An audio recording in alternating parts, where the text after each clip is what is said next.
Game 2, and we will see if Team M&K Police may come up with the W here on the map of Border. You know, sometimes it's so true that it can just be so rough for some teams on some maps. We switch maps, and you see teams that will lose 5-0, turn around, and beat another team 5-0.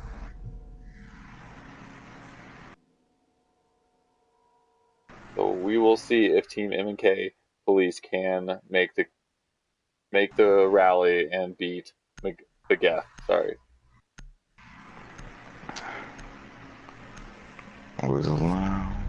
And again, we will see the first ban coming up as Blitz. Again, not a surprising ban, as we have seen almost all the games we have hosted, Blitz being that first ban, as he is such a nuisance to deal with.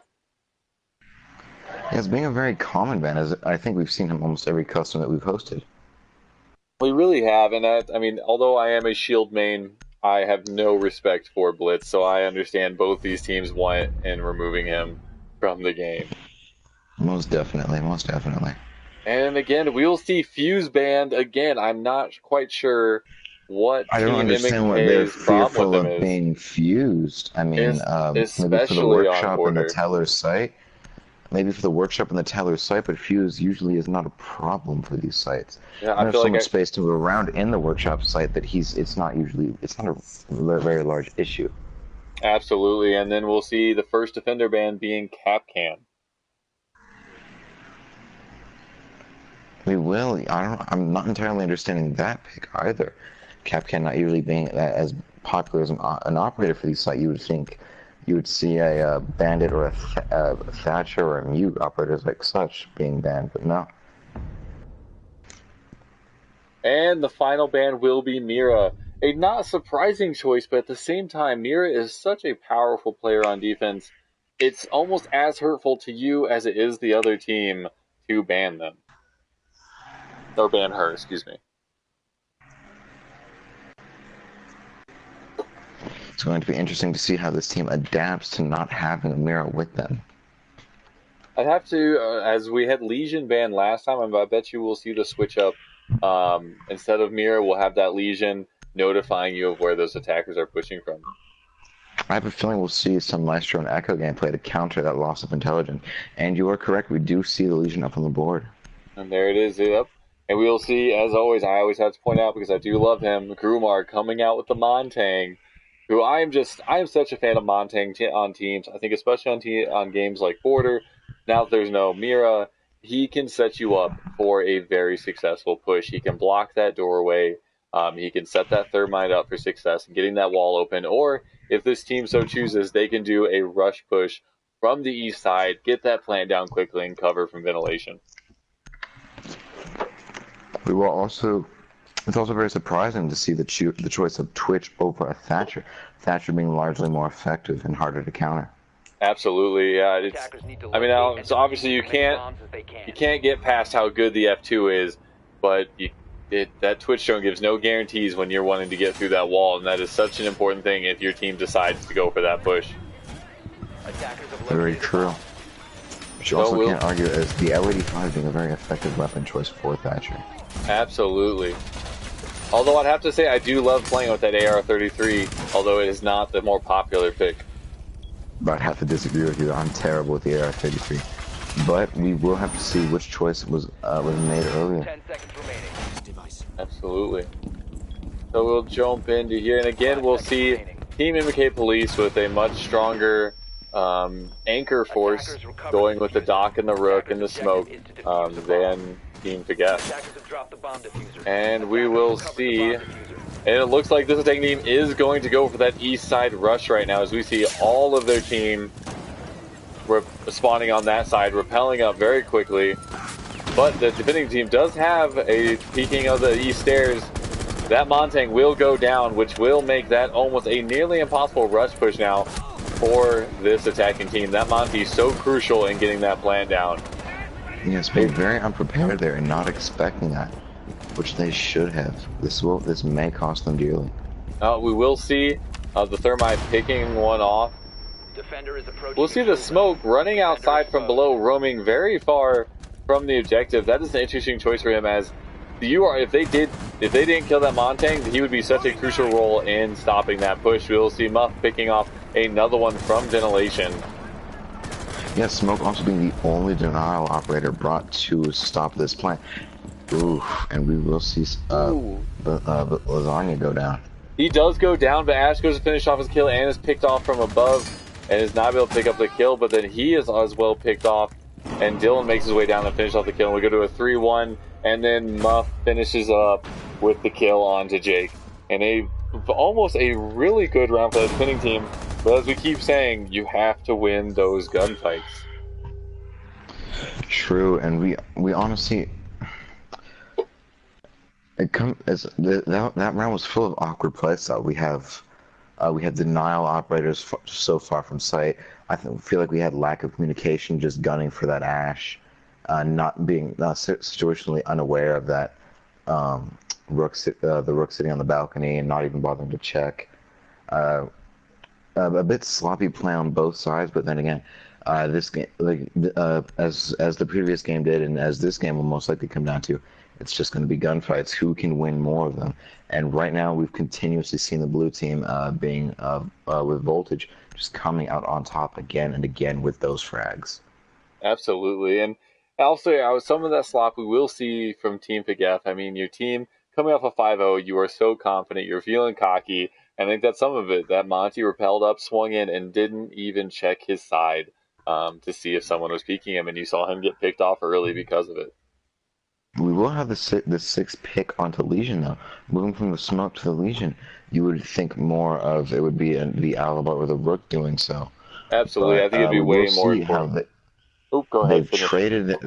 They've traded denial operators instead of choosing to bring two, which I can partially understand with the lack of a Montana and a major plant threat. Absolutely. So we'll see. I would have to imagine with the team setup that this attacking team is bringing, that they will be going for an armory wall push from that southwest side. Attackers have located a bomb. Well, drones are coming in, shots going out on all of them. Muff's getting his sweater. You can't have a good round of siege without their sweater on. You got to pick up those sweaters. Always. Better safe than sorry. Oh, we're going to see the run out coming from Grumar onto Valley from that outside customs wall. We'll see if it will work out for him. Again, he is running that P90 with an ACOG. He opens up with it. Waiting a moment, and he will see no one as they all speaking both ways. What an aggressive peek from Grumar. He is staying outside and now finally making his way back in after seeing nobody. You do see the actual cost of a 5-0 coming into play here, with plays like that being made, where they're just completely confident to just sit out there and wait for the enemy team, even re-peek. We're going to see very aggressive peaks all the way around from this defending team as they're running out onto balcony and all over the place. Being very confident in their shots, their ability to win right now. Absolutely. It's very reckless, but as you'll see, they're not picking up any kills, but if you look at the defending team, almost all of the defending team is losing out. Andrew will pick off Hallmark, and then East Coaster picking off the shot onto Muff.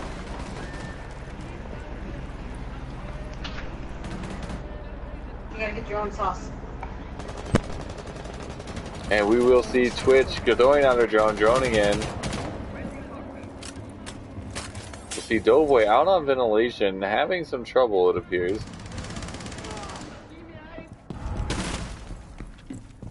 Voltage Turbin just making his way on this map like he owns it, jumping out where he feels. Crust picking off Doughboy on that ventilation window. Really seeing his extensive map knowledge and his consistent seasonal play here as he just moves around with ease, so confident in his knowledge and game sense. Absolutely. Hibana charges going out. Dylan will see it and will pick her off as she does not see him there, and he'll pick off most of the Hibana charges off the wall. And it comes down to a 3v2. And the Twitch, Dylan just makes a kill on Twitch as she makes her run all the way back to balcony with very low health. That is the downside to Alibi's gun, as its rate of fire is high, but its damage is so low. Andrew picking up the final kill onto Bull as they had their backs to each other, not noticing each other, but he will make the 180 flick onto her as kind of just a sloppy kill for both. Andrew not knowing she was standing behind him, and then Twitch not being able to pick up the kill there, despite having his back. It's the score being really over the course of 2 games 7-0. The blue team consistently just storming the red team, and they're not being able to pick up many kills. Still missing a round on the board. Absolutely. As we will go into the third round, it is 2-0 in favor of Team Forget.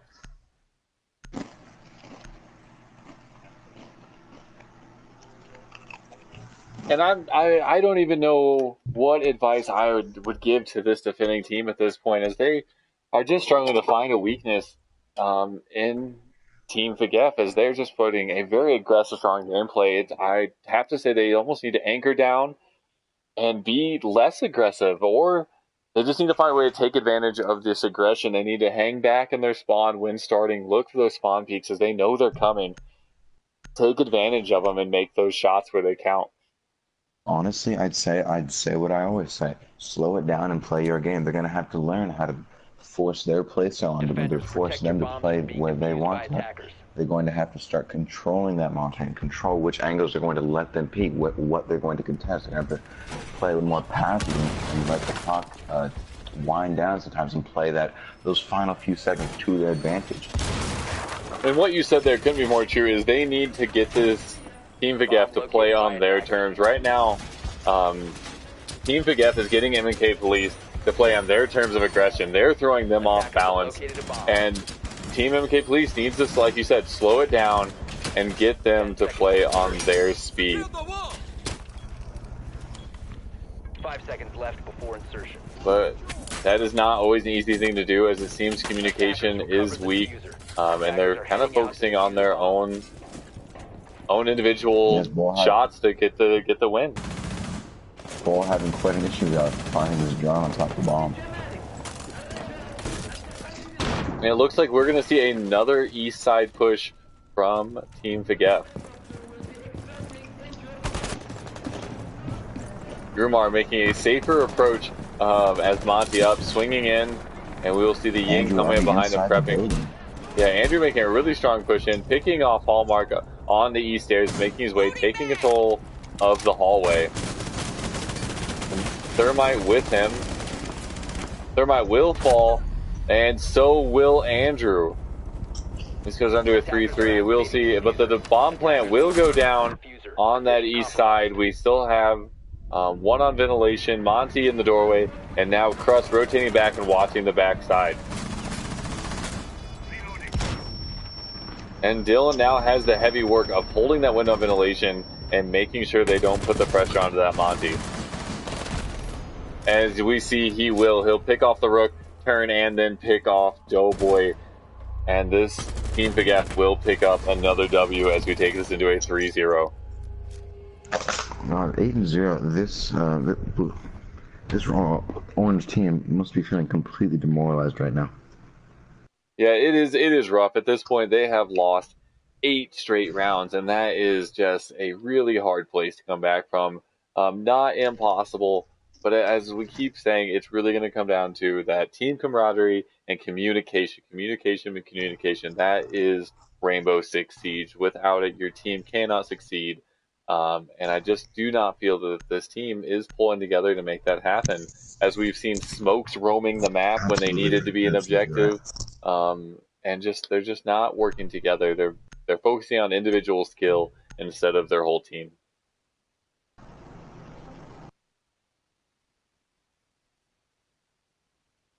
But that will take us into the 4th round. We'll see two 6-picks come out. We'll see Crust switching off of Jaeger. The East Coaster switching off of Montang onto the Thatcher. Crust not quite sure what he's going to switch to from that Jaeger yet. Just knows it's not Jaeger. Oh, and East Coaster will end up on the Buck, not the Thatcher, instead of the Montang. And we will see Crust switching to the Legion. And in so many custom games we've seen Crust play in with us, he loves the Legion, and we've seen him play on border before. He likes to get into the CCTV room, get his Legions down, and anchor down. But we again will. I mean, I guess they are not defending Armory, obviously, so you probably won't be in CCTV as they are in Workshop. Bomb located by attackers. We'll jump down in. Well, it'll be interesting to see what setup they'll do as far as above. We already see Voltage Turbine rotating above, getting that Armory wall taken care of. I'd have to imagine we'll see him using both of his impacts to open up holes above to get angles on that window. 5 seconds left. And we will, it looks like we'll also see Rook playing above with him. Attackers are heading out to the We'll see Grumar continuously to bring out that P90. Yeah, it's him being very confident in his choice. And so far, it's proving to be a very wise choice indeed. Let's see Bull, yeah, I'm sorry, excuse me, Twitch, Thermite, already hitting Tellers, but Twitch rotating away.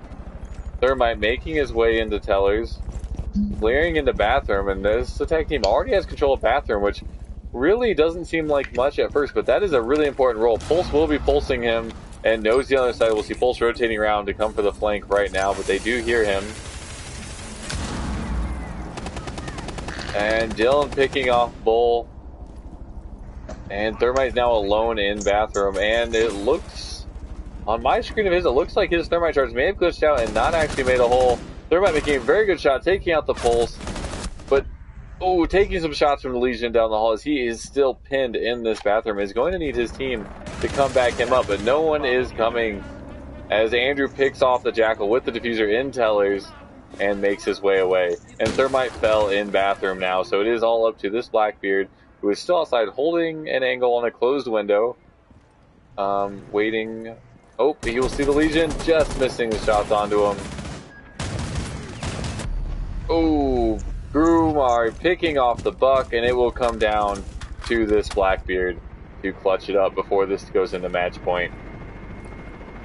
Hallmark stuck in a very tough situation in this 1v4, and they rush him all at once, and there was not much that he could have done in that situation. When you're pushed a couple at a time, you're just in trouble. Yes, we do see the lack of teamwork showing yet again, costing this team dearly, making it 9-0 as they head into match point yet again at 4-0. And the difference really could have been made for that attacking team. They took control of Tellers and Bathroom very quickly. So much in their favor that the defending team did not have that locked down better. They should have gotten into Tellers, had that hallway locked down in the lobby, had the Thermite blowing into Bathroom, and take control and getting the plant down in there, and they just did not take advantage of the control they had. Moving so alone. And sure, they were moving very individually, as we continue to mention. They're not covering each other's back and watching angles. Each man seemed to almost be fighting in his own 1v5 instead of in this 5v5 as a team. Absolutely. So I would not be surprised, as it is 4-0, we go into match point, to see a rush come out from Team Fagef, as they really have nothing to lose. They could sweep this out right now. They brought the Ash and the Ying. We could see a very quick round right now if they continue the gameplay that we've seen thus far. But we will see two Trappers coming out, which could be in the defending team, the Legion and the Frost. Frost can be such a harmful operator to a rushing team, as you can bear trap, go off, and that could be 3 operators down very quickly if they don't watch what they're doing. Attackers have located a bomb. Very true, guy. So we will see what will Team MK Police have in store for this attacking team now. 10 seconds left. It looks like, again, we'll still have very strong. It looks like they're going to have about 3 anchors and 2 roamers, which is very consistent for this Team MK Police, which I'm very much for. I am not always a fan of a strong roaming team. I think it's important to only have maybe 2 roamers and 3 anchors.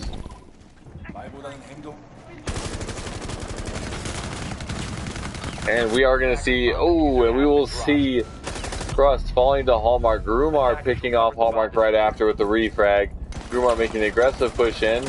Shots being fired at him from the Rook in CCTV.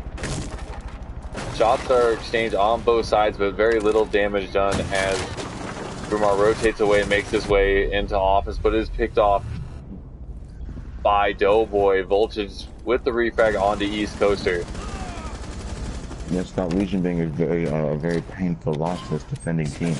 Absolutely. Attackers have dropped the bomb diffuser. Oh, and we will see Doughboy picking off Voltage Turbine, but Andrew with the refrag onto Doughboy, and that will be the game for them. And again, just a rough loss. That is a 10-0 between the two. What a rough loss for Team M&K Police. You can imagine how they're all feeling right now. They have to be down, but they're going to have to need to pull back together, as they will have the opportunity to go against Team Nice Guys, I believe. Go ahead, next one. They're going to need to pull back together and get ready. So again, guys, watch for me to post up in the Discord for the next live stream as we roll our way into our next set of games. All right, there we go.